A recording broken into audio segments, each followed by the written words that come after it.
Welcome to your Oracle card guidance for the week of September 20th. I haven't done these in a while and I'm forgetting what I usually say. I am Tammy Toshnik. And yes, this is your Oracle card guidance for the week of September 20th. So much going on in the cosmos this week. We have Mercury going retrograde on the 27th. I know many of you don't enjoy that time, but I encourage you to look at Mercury retrograde as the opportunity it is. Yes, it can affect our technology, our travel, our communication, and a host of other things, but it's also an opportunity to go back, to reflect. So it's the idea that we're going back in time, which of course we're not. So expect that perhaps old friends may come knocking on your door or send you a text.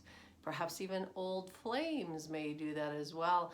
This doesn't mean it's a sign. So I get that a lot. If all of a sudden somebody starts sending you messages or texting you, it does not mean that you're meant to get back together with them. Now, of course, there will always be exceptions to that. But this is, if this happens, especially during Mercury retrograde, it's really just for you to look and see where you are in that relationship. Have you healed from it? Is there something else that you need to say? But it's certainly not, again, a sign that you must now get back with this person or allow a person back into your life. You have to reflect on that. What else happens? On the 22nd, we have the Autumnal Equinox. And this is the time to harvest. I mentioned that in a post yesterday that we are in that time of harvest and abundance. So think about fall when we are bringing in the last of the crops, and you're thinking about apples this time of year, pumpkins and squash and all those sorts of things. We're bringing that in. Our tables are still laden with the abundance that is available from nature, from the natural world. And there's still sunlight, there's still warmth. So we're not meant to go within yet. That is more the winter cycle. But we can feel like we're leading or leaning into that a little bit more too. But we are still meant to be out and celebrating and dancing and fire ceremonies and all kinds of things going on with autumn. And so you can do your own little thing at home to acknowledge this cycle that we're entering. And autumn, as you know, fall, as you know, is my favorite time of year. And I feel like I just get a burst of energy, a burst of creative vision this time before I sort of really go quiet into December and January, and then I pick back up from there. That tends to be my cycle of what I've noticed over the years. And it's interesting because as humanity moves away from acknowledging cycles, whether it be moon cycles or the times of year, we tend to ignore all of this, and we tend to do the same things every day, eat the same foods, see the same people, and we're not meant to. We're meant to shift 4 times, at least in this part of the world, where we have the 4 distinct cycles. And I would say that's probably true for anyone, anywhere really. But especially true here where we have the 4 distinct seasons, we have the 4 distinct cycles, and we are meant to follow them. So what you would eat in the summer isn't what we're meant to be eating in the winter, for example. And there's something, how do I want to put it? There's just something resonant about following the cycles and returning to that basic way of living, even if you're still doing everything else the same. Acknowledging again that our foods are meant to change, our cycle in the sense of our sleep cycle even is meant to change, how we socialize is meant to shift cycle to cycle, and we ignore all of that. And those are simple things. So basically in the summer we are meant to be more social. I always think of the flowers popping their heads out of the ground. We're meant to do that. We're meant to come alive in that sense, and I think most people do that. They see people more during the summer, they're out and about. But then as we move into fall and then definitely deeper into our winter time, We're meant to not be as social and be more quiet and not as talkative, and really reflect and go within. And now how many of us are doing that, especially if you have kids in winter sports? You're still out there you're asked to be very social, and some of you are like, well, I don't notice a difference from one season to the other, I'm just fine. And okay, that's fine if that works for you, but I know many of us can feel the change, and we resist it, and because that's not how society's been set up. So something to think about, especially during these times when we can't do as much anyway.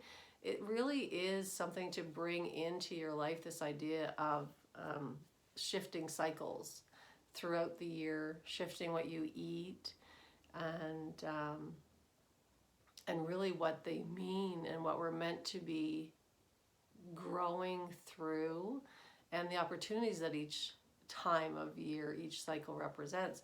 So again, Mercury retrograde 27th, autumnal equinox on the 22nd, and then the full moon tomorrow on the 20th. I was born under a full moon, and there's something always very powerful to me about a full moon. I know many of you would feel that as well. Something for you to look into. You would need an astrologist, I think, to help you out with that. I don't know if there's any sites you can go to find out what phase the moon was in when you were born, because that's something else to bring into your life. So for me, I'm at my most powerful during a full moon, and people born under a full moon have a lot of power, so the story goes. So it's important to know that. It's important to know that during a full moon, for instance, I feel more powerful, and other phases of the moon, I don't feel as powerful. So how would I incorporate that? Well, this would be the time that I would be doing more of these videos. As you can see, leading up this week, I was doing more and more and more. And that just naturally is how I'm feeling right now. And then it'll wane for me throughout, certain times of the month. So this is something to, if you're interested in, to look into for yourself. And then bring another thing to bring in. What else did I want to talk about? I think that's it. We're heading into Libra energy this week as well. We're going from Virgo to Libra. Libra is all about love and relationships. So I wouldn't be surprised, paired with this Mercury retrograde, that a lot of you are going to be dealing with relationships. Maybe you're healing some things. Maybe you're having conversations. Maybe you're having some conflict. And because it's retrograde, remember, it's going to bring up something from the past. So again, this doesn't mean if an old flame sends you a text, it's not a sign that you must get back with this person. It's simply Mercury retrograde giving you the opportunity to kind of put a pin in that, put the period on that, and say, you know what, I'm good with it. We've had our conversations. I know where I'm feeling, what I'm feeling now, and I'm ready to really put this to bed, put this to the past, and not look at this again. So that's one of the things that I'm expecting for some of you out there. I think that's about all I have for you this morning. Oh, the other thing was, if you watched my video after I had my reading with an astrologist, it was just sort of a little gift I gave myself.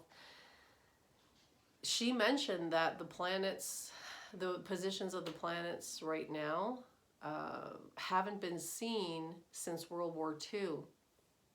And I was speaking with a neighbor the other day, and I told her that too. And I said, that's why I think a lot of people are comparing current times with the Holocaust. And I said, I don't agree with comparing current times to the Holocaust. And she said, why not? Why don't you agree? And this is where the distinction is.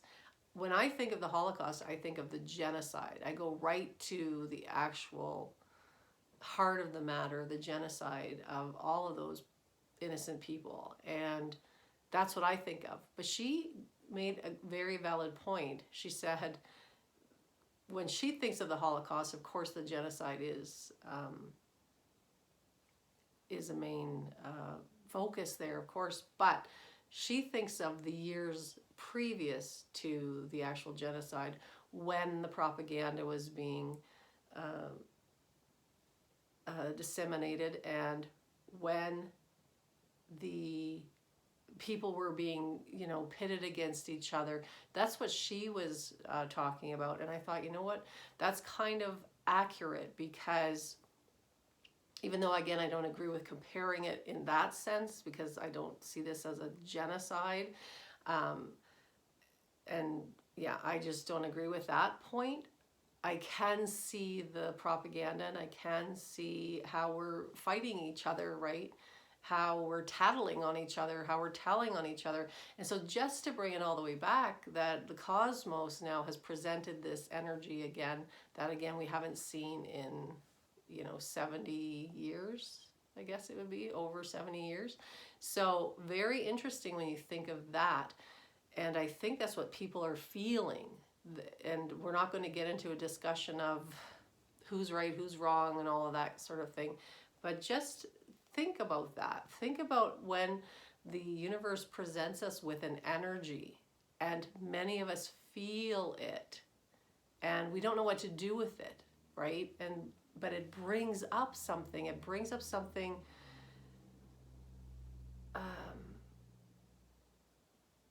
almost animalistic in us. And that's what this current energy it is. It's not even just current circumstance. The energy is the same. So when she was looking through her charts and the things that she does, she could see something big was coming as well because of the alignment of certain planets. So very fascinating that we're feeling this. We don't know how to put words to it. And then when other people put words to it, we go, that's not really exactly it, maybe. Or some people might say, yeah, that's it. For me, like I said, I don't want to compare this to the Holocaust, because I always just go to genocide. But if we look at the years leading up to the genocide, then you can kind of see a similar pattern. Is it the same? No. And like I said, I'm comparing energy. So the energy from that time is similar to what we are undergoing right now. And that to me is fascinating. And it's also validating. Oh, a bird just hit the window again. So that would be 4 birds that have hit my windows this week. And always when I'm doing readings, or always when I'm trying to make a point. So I'm going to take that as a validation. I don't know if you could hear it. And now I'm too far away to go check on the bird. So hopefully he didn't land, because with all these cats that are always around my house, I always try to bring the birds in and give them a moment to collect themselves before they fly away. Anyway, so I just wanted to bring that up.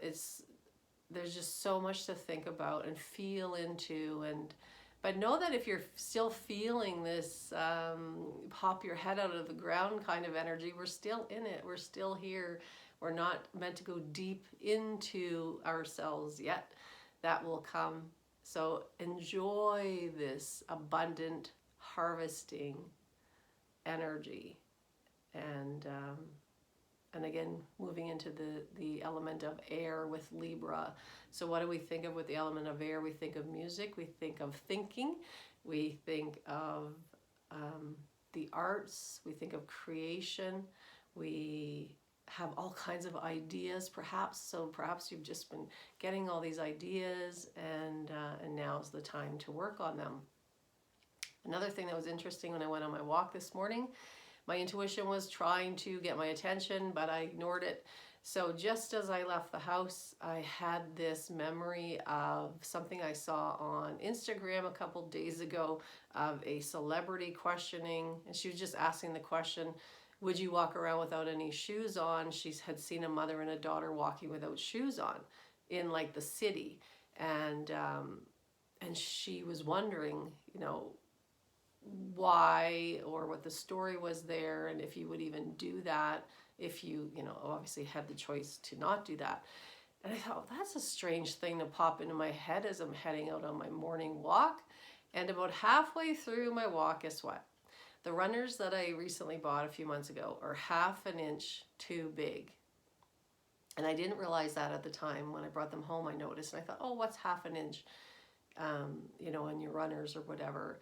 And I've been using insoles because the very first time I went out for a walk with them, they rubbed the skin off the back of my heel. And if you've ever had that, you know that's very painful. It's also something you can't ignore. I'm somebody who can do things and have physical pain and push through it and ignore it if I have to. Let's say I'm in the middle of a hike and something's bothering me or hurting me. Well, I still have to go. Like no one's coming to get me off the mountain, right? But that feeling, just I can only handle it for so long. And I was walking perfectly fine. Halfway through, I start feeling like, oh no, it's rubbing. And I'm like shifting my socks and trying to, and I was like, oh no. So maybe 3/4 of the way through the walk, I'm like, I'm taking these runners off because I'd rather walk sock feet home, and at least then my heels aren't going to be completely a mess, because it takes so long to heal too, because as soon as you put another pair of shoes on and it rubs, you know how it is, like it's just one of those things. Anyway, so I'm walking now holding my runners, and luckily I did have socks on, so it wasn't so bad. And I tried to walk in the grassy parts where there's grass. I was more concerned just about glass or something like that. And so I'm just walking home and people are kind of looking at me, like whatever, whatever. And so that would have been my heads up, my intuition. Now, sometimes your intuition can be a little more clear than giving you this a memory. It can tell you, don't go there, stay home, go out, don't do that, do this. It can be quite clear. But mine likes to speak in symbolism and metaphors and all these kinds of things. Anyway, so there you go. All right, so let's get to the cards, shall we? So this week we have peace. Peace, whenever I see peace, I'm not expecting peace in the outside world. I'm expecting that each of us are going to have moments of our own inner peace, bringing peace in. I don't think peace is something that we goal set for. I want to have peace.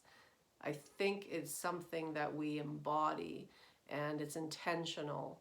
And so I like it when I see peace, because I just get this almost like this hushed energy of let's just sit together and have some peace and quiet. And it can be momentary, yes. Sorry. And or it can last all day, or you can feel like, wow, that was quite a peaceful week, whatever. I don't think it's the length of time necessarily. I don't know anyone who is in peace, every day, day after day, month after month. But definitely some people seem to embody peace more so than other people. And we can see it, right? When some people just are never at peace within themselves. And so we're bringing some peace in. And so this also might mean for some of you that you've come to a conclusion and you're at peace with it. So then we have building blocks as well. Building blocks is all about foundational. It's about what you're standing on right now, what you're building from this foundation. And even though sometimes things don't work out the way we want them to, or the way we thought, and we feel like we're losing something, then it's always important to remember that everything that got you to this point doesn't just magically go away. Even if your business closed, your relationship ended, something didn't quite go the way you wanted, it doesn't mean that everything is lost. Just perhaps that part of the piece is shifting. But up to now, this card is to remind you that everything you've built up to now is on a strong and steady foundation. And then we have milk and honey. And milk and honey is all about abundance and prosperity, that your needs are being met. And I love this card for this time of year, because we are in that harvest and abundant time. So where can you bring in abundance in your life? Perhaps you're going to cook a beautiful meal. Go apple picking. Maybe your local farmer has an abundance of pumpkins and he's going to give you some. This is abundance. We focus so much on money, and there's nothing wrong with money. We need money in our current society, but that's just one part of the abundance puzzle. It's a feeling, just like I spoke about embodying peace. Well, we embody abundance when we look around and we look at the lushness of our landscape, the fact that we can grow so much here, that we aren't in such a climate where everything feels arid and unalive. You can look at your bed, that you have these beautiful sheets or a blanket and pillows, your clothing, the abundance of relationship and friendship around you, perhaps. So it's not all about money. And as I said, I wish we could. Yes, we still need money, as the society we live in currently dictates we need money, but it's so much more. And the funny thing is, when you feel abundant, when you feel like when you sit down to a great meal, or like I said, you're making a pie from these beautiful apples, and it just makes me smile because I feel that connection to the earth giving to us all the time, all day, every day, and we ignore it a lot of times. And so it's important to embody that. Smile when you think about what you're going to cook, or again, your bedding, or the fact that you have a bed, or the abundance again of fresh air. I mean, it can go on and on and on and on. And then I want you to bring that in and say, how abundant am I? Thank you for this abundance. And smile when you say it. You can see that I actually perk up when I think about abundance, because it's everywhere. Oh my goodness, it's just everywhere. So if we put all these cards together, I have this hopefulness that I've been talking about all week, and some of this would have been change in the cosmos, even if it's not change in current conditions. And just this idea that we can have these moments, and they're important, and understand that every time we move towards something like that, we start to shift. We're turning this boat around. And even me walking home in my sock feet, I was like smiling to myself, because I wasn't upset, I wasn't angry, I wasn't irritated, other than my heels. My heels were irritated, but I wasn't irritated. I thought it was funny. And I thought, how lucky am I that I live in a neighborhood and in a community where you could walk in your sock feet if you had to. And the only thing you have to watch out for is maybe a sharp rock, because it's clean and it's free from garbage and, other things that could hurt me. Like, that is abundance too. So look for it and embody it, and then spread that out to the world, because again, milk and honey, that's what we're talking about here, that this time of year is all about that harvest. So I suggest you get out there, go apple picking, go to a farmer's market. There's some things that are still on, and really just bring all of that fortune into your life that way.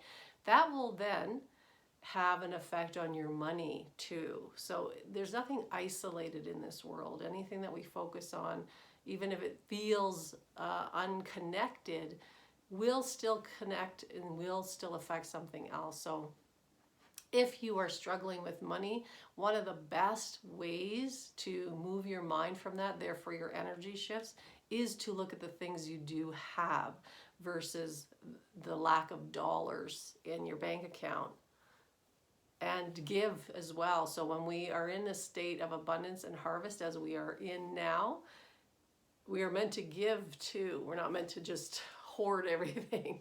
So this is the time to give to your food bank.